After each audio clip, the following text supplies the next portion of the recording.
All right. I appreciate the, I assume, expert level shirt, which is very appropriate for the role. I'm glad I'm recording because I was gonna, pop quiz you and ask if you recognize the shirt. I'm truly dealing with an expert. So I'll just jump right in from there. Hey everyone, I'm Double Crook Fail, and I'm so excited because today we're talking about the topic of chronicling the history of D&D, and I'm joined by TTRPG historian Shannon Applecline. How are you today, Shannon? Great. Thanks so much for having me on. I'm thrilled to be here. And as I said, thrilled about the expert level shirt because that's at least a quarter or a half of what the new books are about. Yeah, well, it was an intentional decision. Thank you so much for being here. Shannon is an Ennie-Award winning author and historian, most known for his Designers and Dragons series, which is a 4 volume history covering the tabletop role playing industry between the 1970s up until the 2000s. He's also the author of last year's This Is Free Trader Beowulf, A System History of Traveler, as well as co author of Meeples Together How and Why Cooperative Games Work. And he's also the author of the upcoming continuation of the Designers and Dragons series called Designers and Dragons Origins, which is an in-depth history of the entire original D&D, Advanced D&D, First Edition, Basic D&D, and Mystara catalog released by TSR, which, Shannon, how many products is that total that are chronicled in your book? I've been told Books. by Evil Hat, which is actually bothered to count it, that's about 320, a little bit over. That sounds about right to me. That is incredible. I do want to talk more about Designers and Dragons Origins, but first I want to find out a little bit about you. How did you first get into tabletop gaming? What is your origin story? Uh, these things, of course, fade back into memory, which is something that I have a constant problem with when I'm asking people to pull up their own memories on 30, 40 years ago.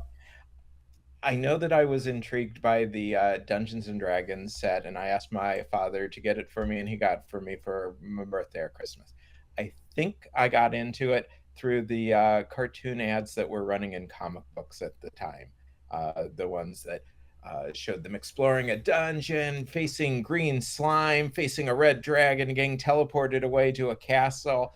Very exciting stuff laid out in one page at a time. We all wanted to see the rest of the story, and we only got 10, 12, 15 segments, many of which are us adolescents didn't see because the later ones were in Heavy Metal magazine, which we weren't reading. Right. But I'm pretty sure that's where I first saw it.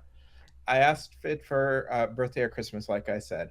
My dad got me the boxed BX set, which is the one before the BECMI T-shirt that you're wearing, Hmm. and I didn't have any friends to play the game because no one else had it, so he ran my first adventure for me. Even though he's not much of a fun fan of gaming, and Wow. even though he didn't entirely understand the game system, so totally cool dad. And he helped get me into role playing. Unfortunately, I did have groups very soon after who were doing all of the Munchkin adolescent things that we junior high, our elementary school kids were doing with D&D when we got our hands on it in the early 1980s. Wow. So, how did you go from that to becoming a TTRPG historian, someone who actually chronicled the history of role playing games? I'm sure that was much later, but how did that start and what was your motivation? Yeah, that's a good 30-year span there, somewhere around there. Um, I was doing the technical administration of RPGNet at the time. A friend of mine and my boss, Christopher Allen, had helped out RPGNet when it was in trouble, and then bought it because they'd been looking for someone to buy it, which is how it got into trouble because it got bought by a .com company who Hmm. didn't pay for it. And Hmm. um, so I constantly had two different things. I was also the editor in chief, which means that I was taking care of our reviews and our columns and just generally keeping the content coming in. So I had two priorities when I was working there. A, how can I get more content produced? And my model for that as a writer myself was to produce my own content as an example. Hey, look at these neat things we have here. Don't you want to produce content like this too? Hmm. And B, to expand the technical side of the site, which meant rewriting a lot of code, which was, you know, 10 years old, 5 years old by the time we got it, and also coming up with new things. Right. And so these kind of dovetailed. I went to Gen Con in 2008. I came back excited, enthused, loving role playing even more than I did before, as one does when one goes to Gen Con. And I thought, what if I put it together an online catalog of role playing games? This was before RPG Geek was out, Mm-hmm. but Board Game Geek was certainly one of the things that I'd seen and said, that's cool. But also Heroic Worlds, which is a classic catalog that was put out by uh, Lawrence Shing in the 1993 or so. Okay. So um, I had these things in mind, and I started coding up a catalog. And I, of course, fed it out of my own collection. And when I was going through my collection, I was going through a company called Imperium Games, who was the publisher of Traveller after GDW went out of business in the late 90s. Mm-hmm. And I realized that their product line just stopped at some point, and then I didn't even have all of their product line, which is a totally different story. I had been working for Chaosium during the last year of Imperium Games publication, and that meant I had no money anymore, like I had previously when I worked in the computer field, and so I stopped buying the It's a products. problem too many of us have. But Too many games, not yeah, enough money. yeah, especially if you're working in the role playing field. Um, so I started researching first, A, what are these products that I'm missing? And then B, why did they just disappear when they were right in the middle of doing things? And again, being a writer, I thought, hey, maybe I could write a little bit about them. And this could be another one of my sample columns to show people what we'd like to see on RPGNet. Mm-hmm. And so I did. And I didn't publish it because there were some legal issues there that I wasn't comfortable with writing about unless I got a lot more feedback on them. Mm-hmm. But I said, that was kind of neat. What if I write another history that I actually am comfortable publishing? And so I wrote Chaosium, I wrote Wizards of the Coast, I wrote a few others, and I eventually published one of them. Wizards of the Coast was the first one I published. And so that was kind of how I got into it. And then because I wanted to keep providing content for RPGNet, I kept writing them for another year and a half or so. And how did that eventually lead to the first Designers and Dragons series?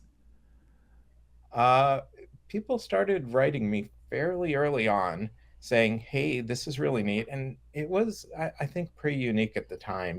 We'd had short little histories that people had done in various publications about the overall industry, but I don't think anyone, or at least not to any large scale group amount, had really gone into one publisher and tried to walk through their whole history. Right. And so people were excited because of that. And some of these publishers said, we'd really like to publish this. It's not just neat, we want it to be neat under us. And so eventually, through various back and forth, I signed a deal with Mongoose Publishing, and we put out a 1-volume set, and that sold out in about 6 months or so because they printed less than 1,000 copies of it. Wow. Because none of us knew how popular it was actually going to be. And by then, I was in semi-connection with Evil Hat because I was going to a magnificent game store in Oakland, California, called In-Game. It's not there anymore, unfortunately. And one of the co-owners of the company was also business manager, Mm-hmm. something like that, at Evil Hat, and that was Chris Hanrahan. And he said, if you ever get the rights to these books back, we'd love to publish a new edition. So I went to Mongoose, I grabbed the rights back, and I said, I have the rights back, please publish a new edition. And that led us to the 4-book edition that we put out about 10 years ago. Wow, yeah. So that was obviously very successful, and multiple editions of your series brought in Ennie-Award. So congratulations on that. And then, from Thank what I you. understand, kind of the next big chunk of your career involved working with DriveThruRPG and bringing the classic D&D editions, making them available in PDF form. And then as you were chronicling those and compiling that product information, that kind of led into this new book series, Designers and Dragons Origins. So can you talk about that? Because I read somewhere on one of your blog posts that said, depending on how you define it, the gestation of this series can be anywhere between 5 and 13 years for Origins. Yeah. So 13 years. In 2012, yeah, that's 13 years. I got a mail from someone at DriveThruRPG, and we did a little NDA dance for a little bit, and eventually came down of, hey, they're going to be putting the Dungeons and Dragons classic content back online as PDFs. It was not available legally online at the time because Wizards of the Coast had it available early in the 3E era, and then they got afraid of piracy, and their answer to piracy was to pull everything off the net, which in my opinion was really, really stupid, because it meant the illegal stuff was still on the net, the legal stuff was not. And so suddenly the only way to get the content was the illegal stuff, and honestly not hard to get. So they were shooting themselves in the foot. But fortunately this was several years on, and DriveThruRPG had pretty much made its business of making publishers more comfortable with putting content online. And that's involved some watermarking and stuff that we fans don't necessarily like a lot, but it got the content legally online so we could actually support the companies, and so that was a big plus. And finally they convinced Wizards of the Coast. They said they'd been talking to them every year, touching bases to say, you ready to do it now, you're ready to do it now, and they finally got a yes. And they wanted to make this a really big thing. They had a plan where they were going to roll it out over literally years. They were going to do a big dump of 30 or 40 or 50 products in January 2013, and then every week from then on they were going to put out 5 or 6 products until they had everything, or at least everything they could get access to do clean new scans on. And so part of that excitement was they wanted people to come inside and look at things, and they thought, what if we had a little history to go with each one? And they didn't want much, and history wasn't even necessarily everything they wanted. They wanted a product description, but history was part of how they approached it with me, because they knew I'd done Designers and Dragons. The first edition was out then. The second edition was not out then, and in fact I was working really hard to get it to Evil Hat at the time that they approached me with this. So for a 5-year span from 2012, start of 2013 through 2017, every single week I wrote 3 or 4 new histories after writing like 20 or 25 in the first month. Wow. Kevin Culp was around. He did part of the history writing at that same time. We split the TSR, or Wizards of the Coast world, in half, and I did the more historical things because that's what I was comfortable with, and he did the more modern things because that's what he was more comfortable with. We split the line somewhere down AD&D second edition, with me having some of the settings and him having some of the others. Very intensive 4 or 5 years. I often look back at the work that I've done on one of these books, or 4 of these books as the case might be. I'm like, I have no idea how I actually got all that work out, and I don't know. That's the case here. I have no idea how how you managed to squeeze all of that in with like your technical, because you have like other work you do outside of the RPG industry too, so you're like balancing all of this and family life, and oh my gosh, I don't know how you manage.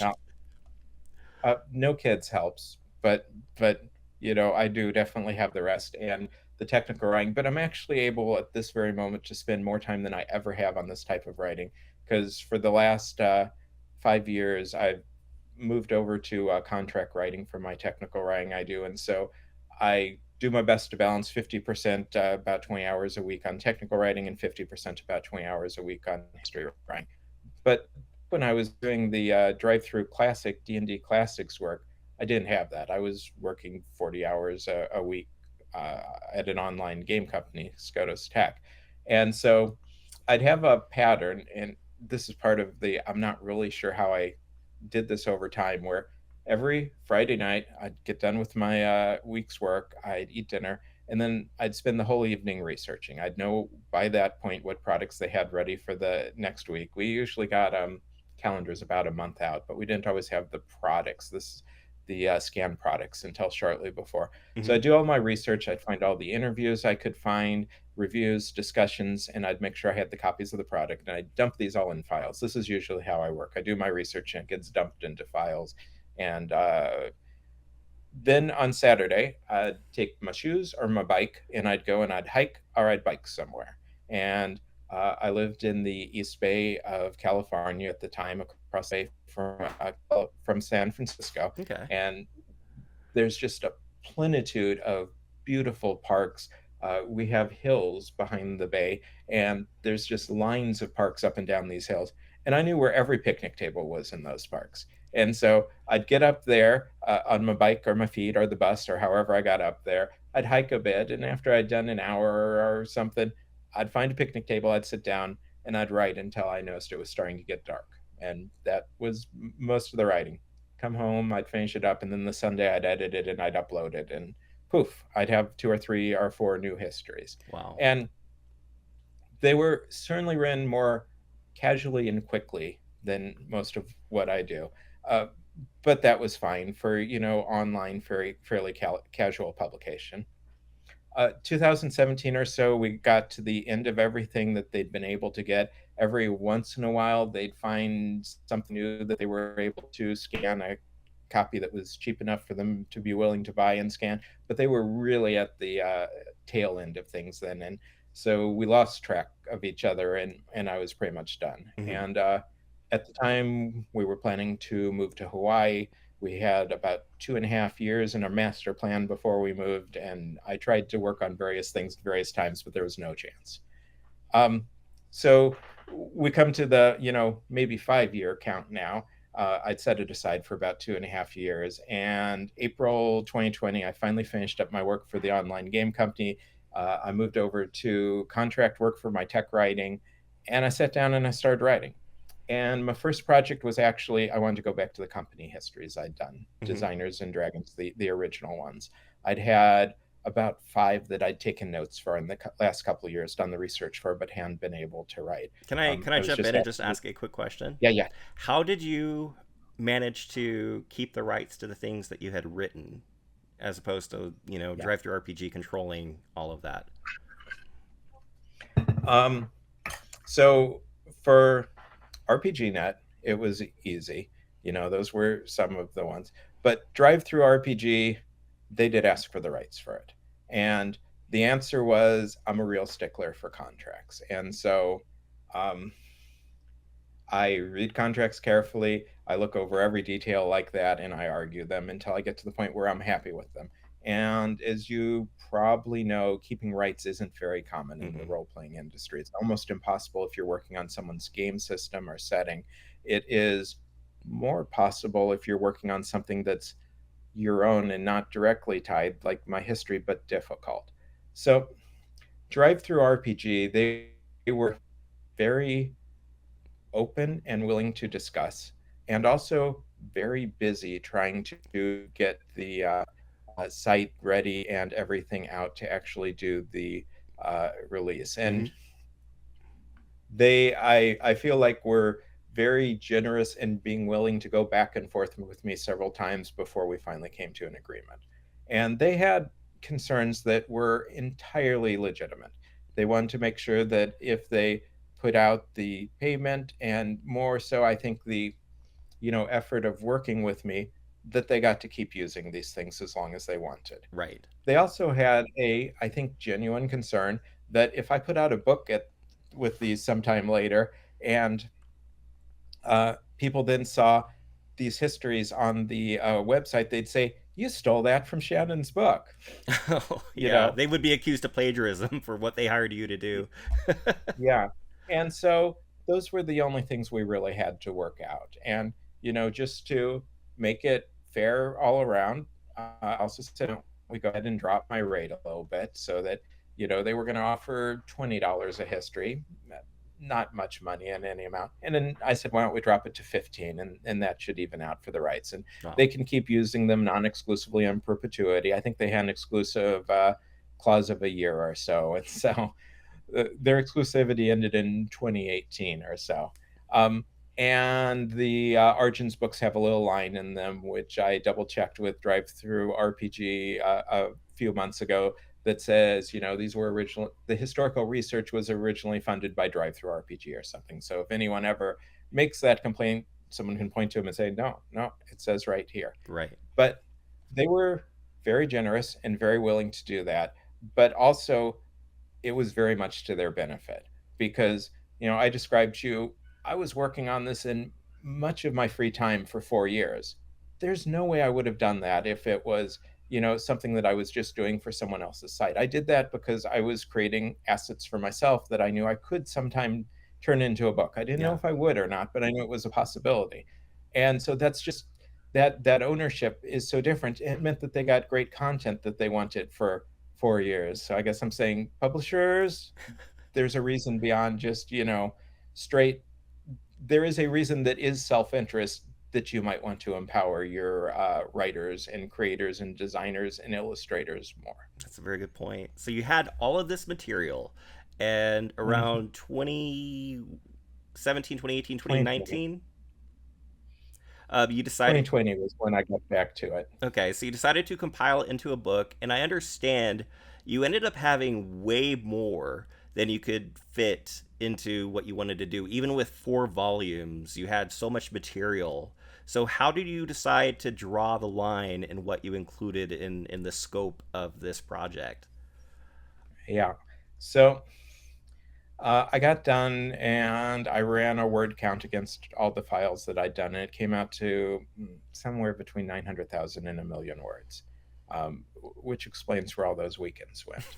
Um, and I, the Designers and Dragons, the original books, I think the 70s is about 120,000 words, and I think the Odd Odds is about 140,000 words. So that's a pretty good range for a digest size 400 plus or minus page book. So 900,000, if you do that math, that's 6 books at least. But I figured I can cut that down to 4 books because probably a lot of that's repetitive material where I said the same thing again and again Hmm. in talking about a topic or about a series. And so I laid out a 4 book table of contents that had everything in it from uh, chainmail 1971 to fourth edition, third edition. I think it went all the way through fourth edition. And yes, as you say, that was totally unrealistic. Yeah. And it was not just that the 900,000 words were not going to be cut that much, that I did have some repetition, but it might be a paragraph between two different histories.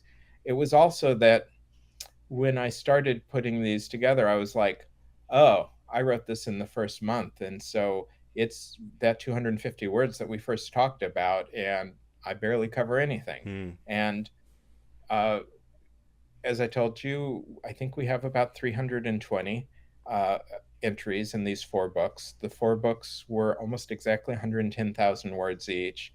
So we have 440,000 words. So each of those histories ended up being 1,250 words. Hmm. So that was a lot more than what I'd done, particularly for the earliest ones. And so there's a lot of expansion. One of the things I did was I regularized where I looked at all the topics that I'd talked about on DriveThruRPG, and they weren't always the same topics. Hmm. I uh, at least tried to think some about how I was doing it and what common things I wanted to discuss. But I might have talked about the cover on this book. I might have talked about the interior illustrations on this book. I might have talked about the monsters on this book. And so what I did is I laid out a format where I laid out all of the different things I could talk about, with there only being 2 that were going to be in every single one. One of them was, uh, I want to say history, and that's true for most of the entries, but some of the entries I ultimately couldn't find much history about. That's particularly true as you get closer to the start of the 90s. The books just become less interesting in their design story, not Right. necessarily less interesting in the content, but how they came about. It Hmm. became more businessy, more, regularized itself. Um, but there's a history slash overview discussion in each, and there's a related links in each, which points people to other products that have some similarity, author, topic, weird thing inside, whatever that they might want to go read. There's at least 4 in every entry, and some of them have probably 20. Um, but I also had all of these other things. And, you know, I laid out all the things I might talk about in the artwork and design section, cover art, illustration, title for the book, graphic design, etc. I laid out all the things I might talk about for rules, all the things I might talk about for world design, etc. And once I had all these laid out, I could look at the old entries and say, wow, I'm missing this section. Right. I was just redoing some ones for these historical references that they did in the 90s. These aren't in these books, they're in later ones that I hope to do at some point. And I found out, wow, I did an awful job of actually describing the setting of each of these, even though they're all about setting. But, you know, that was one of the things I missed. I didn't say, you know, what was the land area that was discussed? What was the time period? And so that's in my head right now because I just did a month or two ago. But there were things like that in all of the books. And so that all just caused expansion and creep of content, which was great because it Mhm. makes all of the entries more interesting. Um, but it meant that that 900,000 words was quickly expanding and expanding and It's expanding. getting bigger So, instead of being able to parse things down. yeah, it went the exact opposite direction that I thought. I probably should have known that, but I, the first book that I thought about doing, which, you know, like crunched all of first edition into a single volume, if I recall, it wouldn't have been, you know, 10% as good as the one that's going out. I think the ones that are going out. I started doing a book a year. I had two projects I was working on, those other new company histories that I started mentioning, and these origins. And so I did them in parallel. And the company histories, I was like, these are just going to go until I'm done with them. Mhm. And the origins, I quickly figured out I could get about a book done a year, starting with my original content, about a chapter a month. I could go through each entry, redo the entry, expand it, revise it, look for new discussions, particularly if it was brief before, and get it done. And so 1990, I finished book one, which was kind of a floppy book that went from OD&D to part of AD&D. And then book two, I did. It came to the end of AD&D first edition. I'm like, wow, that's a nice stopping point. But I also had basic D&D, which was in these books originally. I was like, maybe I continue the basic D&D story in two more books. And I did one more, and we got basic D&D to just Chart of the Gazetteers. And then the last one, basic D&D, from the Gazetteers on, was a little short. And I was like, but they kept working on Mystara and the AD&D line. Get another 3 chapters of that, and whew, I got about 4 equal books. At that point, as it had kind of organically expanded, I hadn't known how long the books were going to be or anything, but I Mhm. got to the point where these books were all between 95 and 110,000 words. I said, that's pretty close. I can work with this. And so I stopped there. I figured out some appendixes that I could add into the books that were a little shorter, that were other interesting historical contexts. There's one on the Choose Your Own Adventure books that TSR did, you know, expanding from their endless quest to their super endless quest slash AD&D game books or something like that. Their Crimson Caverns, they did a bunch of tiny little ones. Heart Quest, romance endless quest books. There were a number of them. Wow. And I did another 5 little short sections on companies that had m- mostly officially produced AD&D content. Mhm. And I got all those done. I'm like, okay, I got 4 books. They're all the same size. They cleanly cover OD&D, AD&D First Edition, and Basic D&D plus Mystara. I think I can send these to Evil Hat. I actually knew that was going to happen a little bit beforehand, but it was organic. I was just going to keep working on those a book a year until I got to the point where something was ready. Wow. And I've continued that since. I finished the first AD&D second edition book last year. I'm about 3 chapters started of the second one. That's going to be a project in the future because I've got mapped out for 6 books. They put out so much content in second edition. Oh, wow. And some of those are in the area where Kevin did the writing instead of me. And so those are ones I'm going to have to write from scratch. Fortunately, just a section here and there. Mhm. But my current goal is 2029 for those. A Nice. ways off. Yeah, I did have a chance to look through the preview, the free preview on DriveThruRPG, and I really do like the way that it's laid out. It's laid out in such a way that you could just read it cover to cover, and as you're reading, learn the history of the company through their publications, or you could just jump to the specific thing that you're interested in and find out more information about it. I also, by the way, picked up volume one of Designers and Dragons on Audible, and I'm very early on. I think I'm just in the early 80s of TSR. But I've noticed that between these two books, they actually complement each other really well. Like, one example I noticed was that in Designers and Dragons, in the first series, you might mention the Fiend Folio and the fact that it was stuck in this legal gray area for 2 years and couldn't be published.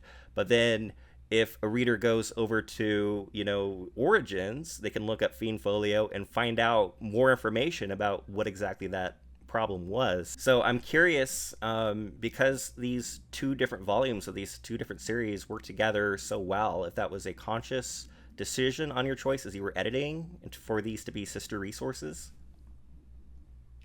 Uh, it wasn't conscious in that way, in that I didn't have Designers and Dragons, the original ones, in front of me when I was working on these new ones. I actually did look at it every once in a while to say, hey, what did I write about this before? And I'd often use that then to try and figure out what resources I might have used, because unfortunately the original Designers and Dragons aren't referenced. It's been something I've been doing more, though not in Origins either, but a lot of my other ones, I record all my references so that I can go back to them much more cleanly.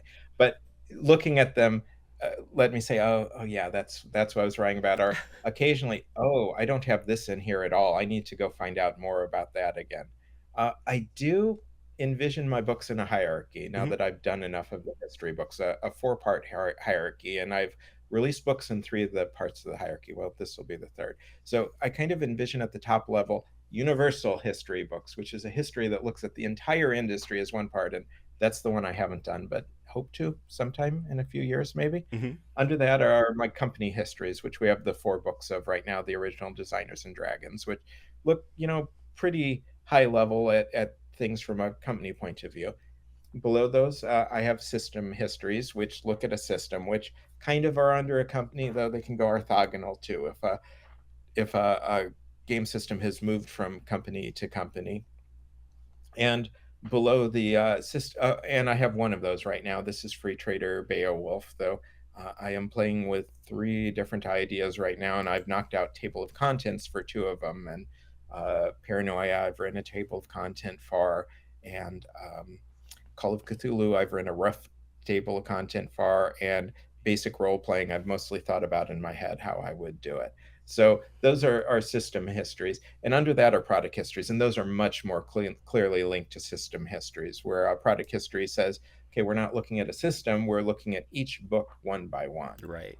And so I clearly see them as complementary in that way, but looking from the one to the other was not something I did as much as kind of, oh, yeah, we're talking about the same topic. So it makes sense. I know I talk about Fiend Folio a lot more, and all of the hijinks about why Fiend Folio did not go out when it was originally intended to be published by Games Workshop, not TSR. And I think I didn't know about some of the things when I wrote the original Designers and Dragons. I don't think I knew that TSR had tried to buy Games Workshop at the time. Hmm. I'd have to go back at my original writing to see, but I'm pretty sure that came from Diceman, which was Ian Livingstone's write up of the history of Games Workshop, which has been out more recently. Nice. Yeah, it's interesting how you were just mentioning the hierarchy. I almost picture it like fractals. Like you can go in and look big picture, then like Yeah. zoom in on this area, and now there's like this whole other layer of content, and then zoom in on this area, and there's this whole other layer. Um, yeah, I have to admit that my knowledge of background of D&D and the history of it is pretty limited. I didn't start until 2017 with fifth edition, and I had never played any of the previous editions prior to that. But I still find this D&D history really interesting, and I kind of want to take a step back and talk about what it's like to be a D&D or TTRPG historian, because I didn't realize this, but it actually seems like it's a scholarly field. I mean, I've seen you cited and thanked in PhD thesis papers. I've also seen you mentioned in Ben Riggs Slaying the Dragon or Stu Horvath's Monsters, Aliens, and Holes in the Ground. Why do you think there's this interest in looking at TTRPGs from this type of scholarly perspective? Well, TTRPGs are a very interesting form of entertainment in the way that they combined like acting, drama, storytelling, and they put it all around game mechanical system. And so I think that's why we see the scholarly interest in it. Even 50 years on, it's innovative. I mean, I Yeah. think what Dave, hmm? I was just gonna say, like, I you're talking about innovative. I mean, like, if you open up 90% of video games, like hit points, leveling up, all of this stuff began in these tabletop role playing games, and it's yeah. kind of crazy how ubiquitous they've become, and they're in the world all around us, and you wouldn't even know unless you knew their origins. But getting back to, sorry, And what I you were think saying. that's a good argument for another reason that it's of scholarly interest, because it's influenced so much. So, I got the one reason that it's innovative, and you got the other reason that it's in everything right now. Um, when something like Stranger Things happens, it just shows how much it's embedded. But I mean, before it, episodes of Community, uh, other things like that, it's ubiquitous. And so, how can you not write about it from a scholarly point of view? And it's interesting that you talk about, hey, I didn't know history writing was such a scholarly pursuit, because I didn't know history writing was such a scholarly pursuit when I was first doing it. Um, the I was talking about references earlier, and that's the biggest criticism I got on the original Designers and Dragons, that there weren't enough references. People said, I want to use this in my thesis, but you don't have the references. And I was like, whoa, I just wrote it because I wanted to tell these stories before they got lost. I wanted to, be the person around the campfire, talking about these designers Mhm. who did these amazing things in times past, these legendary heroes. And I wanted to, show these dragons that they faced, even if they were often very pragmatic or stupid dragons, like suing each other, or not Dragons of their maintaining your own right. making, yeah. Yeah. And that's all I did. I wanted to, do the shadows and make the shapes on the wall. And wow, it's scholarly. And so uh, I have tried in my more recent works to try and serve that need more, so that other scholars can look things up and so that I can look things up. And so if you look at This Is Free Trader, Beowulf, Mongoose Publishing very patiently put my multi-page lists of references in every chapter right where I wanted them, so that they're very easily accessible. The Argents doesn't have them. It would be impossible, because every one of those entries, which some of which are just 2 pages, would have pages of references. But the next volumes of Designers and Dragons, similarly, I'm going to go back and redo as much as I can as the original when I do new editions of the original books as well. So, yes, scholarly, and yes, that was a surprise to many of us. Yeah. Well, I am really glad that you, as well as your peers, go to the hard work of compiling all this so that it's so much easier for the rest of us to reference it. I was just recently going over some of the material in the making of Origins D&D that Wizards of the Coast published, and they mentioned how a lot of times it's pretty difficult to parse out who did what in those earlier years. I've read about how Gary Gygax and Dave Arneson, the creators, co-creators, or whatever D&D, had that falling out, and then it wasn't just about royalties; it was about who did what.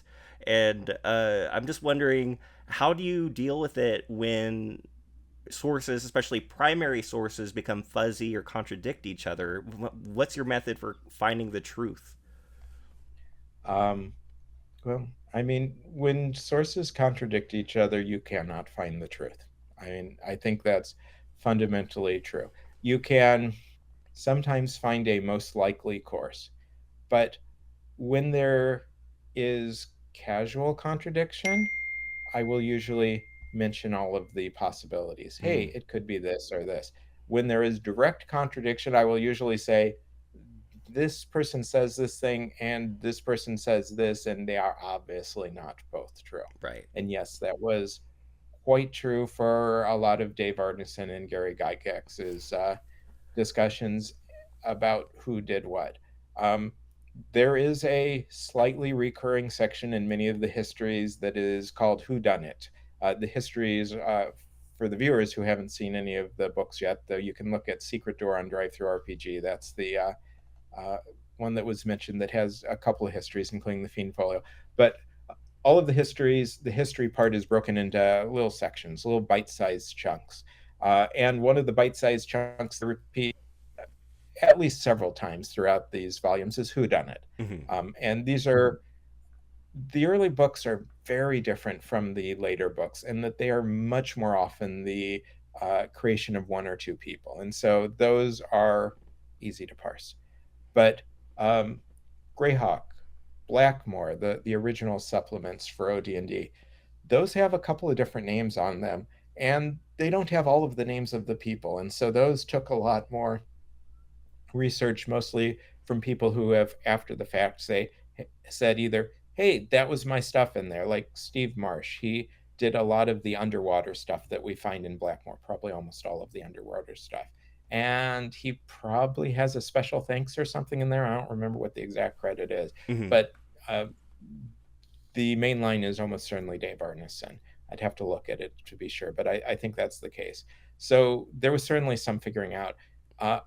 I discovered pretty late on that the hardest thing to figure out turned out to be the cover artists. For Really? whatever reason, I Wow. don't know. In the first maybe 5 years that TSR was publishing, they were very inconsistent in having artist and our cover artist credits. And so I think we know most of them now. I think the internet has figured most of them out. So many of them have signatures, but not all. Many of the signatures you can figure out, but not all. There are some products that we don't know. I think, again, Blackmore is one of them. I think Blackmore is the one that has a castle on the front of it. I, we have no idea who drew that. Wow. We can guess it might have been David Sutherland, uh, because he was TSR's first staff artist, so that would make sense. But we've no one's taken credit of it. We unfortunately can't ask Dave Sutherland anymore. Right. There were only a couple like that where I couldn't find out at all. Uh, but there were some where people who'd worked at TSR helped me identify who the artist was. And, that was mostly based on style and our memory of 40 years ago. So maybe accurate, maybe not. There's actually a little note that's at the end of either the first or the fourth book, one or the other, that says, hey, these artist credits were really inconsistent. We've made our best guesses. When things were really explicitly a guess, we've noted it. I think it maybe says maybe in parentheses on those couple, Mm-hmm. but probably a couple of them are wrong. So that was harder than the designers, though there's certainly designers who probably didn't get proper credit on books that they did not have their name in, or they just got a special thanks, Yeah. particularly the early ones, I think, because TSR was so amateur at the start that they were just taking in any random content that came over the transom and, it made it into books. It got special thanks. Sometimes we later heard who did it, and probably there's cases where we didn't. Yeah. That reminds me, I believe there's a documentary, if I remember, it's something like Eye of the Beholder or something like that. And That was it's the artist one. yeah, it's all about the artists and who work for those companies, and it was very interesting. I was curious about what are some of the other challenges in chronicling the history of TTRPGs that stick out to you? Like, does anyone ever get mad about how they're portrayed, or is it really hard to track down like the first XYZ or something like that? What's another big challenge that maybe most people don't think of? Yeah, those are both good ones. First is very nearly impossible, at least when you put it at a really superlative level. Like when you say, what was the first fantasy role playing game, there's actually argument over that whether it was D&D or some smaller scale things. Second, similarly, I have an entry in, I think, the new company histories that I'm writing that lists out uh, three possibilities for the second fantasy role playing game: Tunnels and Trolls, Boot Hill, Empire of the Petal Throne, and the Game of Dungeon. I guess that's four. And they all have arguments for how they could be true. I think maybe the Game of Dungeon was the first one out, and John Peterson, another role playing historian, he likes that one for his, but it was given out in like 10 copies at a convention or something in its first. Empire of the Petal Throne, these were all published right around the summer of 1975, by the by, a year and a half after D&D. Mhm. Empire of the Petal Throne went out to a small group of M.A.R. Barker's friends, probably late in 1974. But is that small distribution, again, maybe 10 copies enough? Tunnels and Trolls, its main sale was, I think, July 75. But again, there was another convention where about 10 were sold. Hmm. Boot Hill, I think it had the first mass market publication. Mass market's a word that I like to use when I use first. But was it a role playing game? Because it was mostly about shooting people. Hmm. Mostly campaign, man to man combat, because they didn't really know what the line was, what made a fancy role playing game fancy role playing. So, first, every single time I use it, I will try and hedge it. And first mass market, first popularized, first publicized, those are good ones. Where first, who knows what was in some, copy of Apazine that we don't even have anymore. Yeah. Personally, one of the issues I have are gaps. I try and depend as much as I can on primary source material, by which I mean things that were written about the game at the time the game was published, the product was published. And then I'll go to modern ones and other things like that. But the primary ones are the gold standard. And sometimes there's just nothing on it. And sometimes there's not even anything on it in the modern day. There's a lot of companies I'd like to write about that I can't write about because all we have is their publication record, and that's not interesting enough. The internet's been bringing a lot of people back, and so even if I don't have the primary, I often have their 30 or 40 year later recollections, will at least give you a foundation. So just when there's nothing there, that's tough. Yeah. And for the product history, since I was going to write everyone from start to back, I'd often go out to the people. And for the ones that weren't in that really early 10 and 15-year early period where a lot has been written about, I'd say, can you tell me anything about this? And I've gotten a variety of responses from no to here was the order for that one. Let me scan it for you and send it to you, and you can see everything TSR asked about. And here were my first 3 drafts. Do you ever get like people that are like, "Oh my gosh, I completely forgot all about that." Like, I forgot I even did that. I forgot I even made that. Yeah. When I published the original Designers and Dragons, I got some comments back from designers, and I think more so from company owners, who said, wow, I never knew the whole story. And now I do. But I totally get it.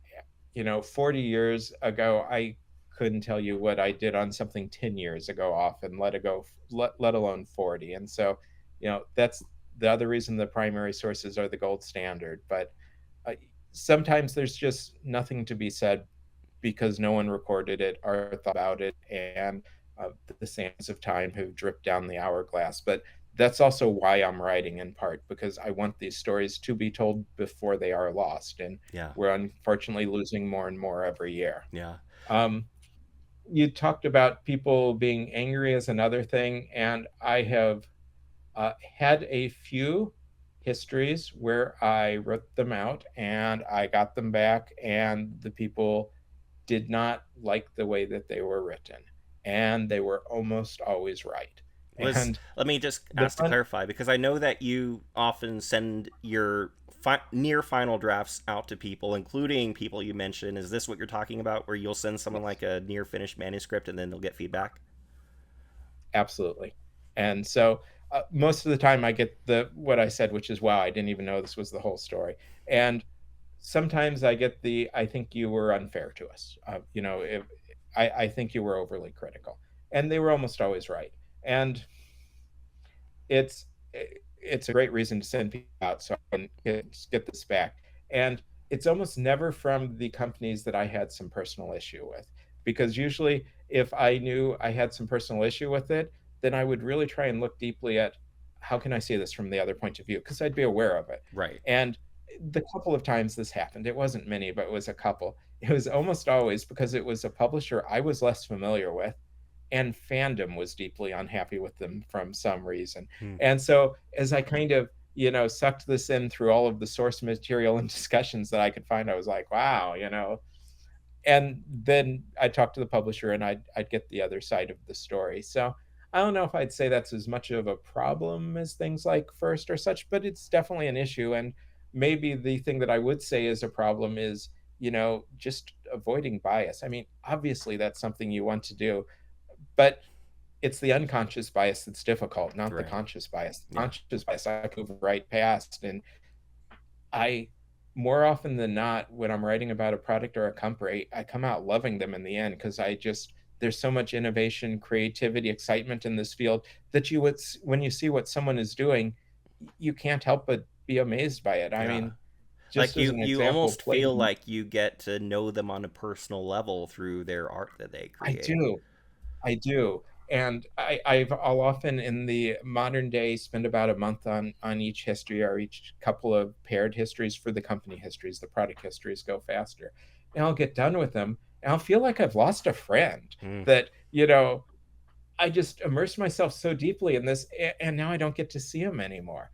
But I was going to say that Palladium was one of the ones where I definitely had a bias against them when I started because, I was a kid of the 80s. And so that meant that I grew up when Kevin Ciambita was having arguments with magazines, telling them not to uh, run articles on him, and then sued Wizards of the Coast when they put out their first publication, The Primal Art, almost drove him out of business. And so, you know, as a kind of knee-jerk rebel, didn't set well with me. But I went in there and I knew I'd had these issues with him. And so I said, how can I go in with this open mind? And Kevin Ciambita is just such an amazingly creative individual. He's worked almost independently through his whole life. He has a company that he runs, but so much of his work is his own. And he's just created these piles of content, including some real innovative ones like Riffs, which came out the same year as Targ, 1990, and was this amazing, multi-universe connecting everything up in a way that people weren't doing. And so the conscious biases often turn to a lot of respect when you really find out what they're doing, which is maybe a good lesson for life. Yeah. Well, we are nearing the end of our time, but I did want to ask, now that the Designers and Dragons Origin series is almost out, have you thought about what you're doing next? I know some people would love to see a fifth volume to your first series that covers the 2010s, and I've heard, maybe from a blog, that that might be something you're considering doing. I am not considering doing it. It is almost done. Oh my gosh, that So, is so exciting! I so mean, I told you now I was now we're splitting. getting into my era. I mentioned like I started like with fifth edition, so I'll be like for a little more firsthand, closer to the content. Yeah. So I told you I was splitting my time when I started out between company histories and these various product histories. And probably the company histories have gotten more of my time. And so over that same 5-year period or so that I did these books, I also have put together 3 books of company histories. I actually haven't quite put them down into books yet. I've put together 3 books worth of histories. So 2 of them are what are called the lost histories. And these are another 280,000, 250,000 words of histories for the 70s, 80s, 90s, and odd odds. So Mhm. if there was a company that you thought I should have written about and I didn't, maybe it's in there now. I think the 70s and the 90s are getting pretty robust, where I'm about to the point where I don't really know what else I could write about for the Mhm. most part. The 80s and the odd odds had more explosions of material. So that's going to be 2 new books. And the third book is the tens. And the tens is 50% longer than any of the other books in the series. Wow. At least that's the plan. It should be about 180,000 words. And that's so it will come out the same in length as the others with the lost histories. And when I'm done with all of those, there'll be, about a book and a half worth of each of those 5 decades. So I have, I don't know, somewhere over 20 histories in the tens, maybe it's 30, somewhere between the one and the other. I think it probably starts off with Monty Cook Games, maybe. No, that's the tens. So yeah, no, yeah, that's the tens. He did the earlier one in the odd odds. Um, I talk about what I call designer publishers, which are like Monty Cook people, where a company was created around a single designer. Hmm. I finished updating my history of Schwab Entertainment yesterday. It also includes indie things that have gone really big. It includes companies like Modifius.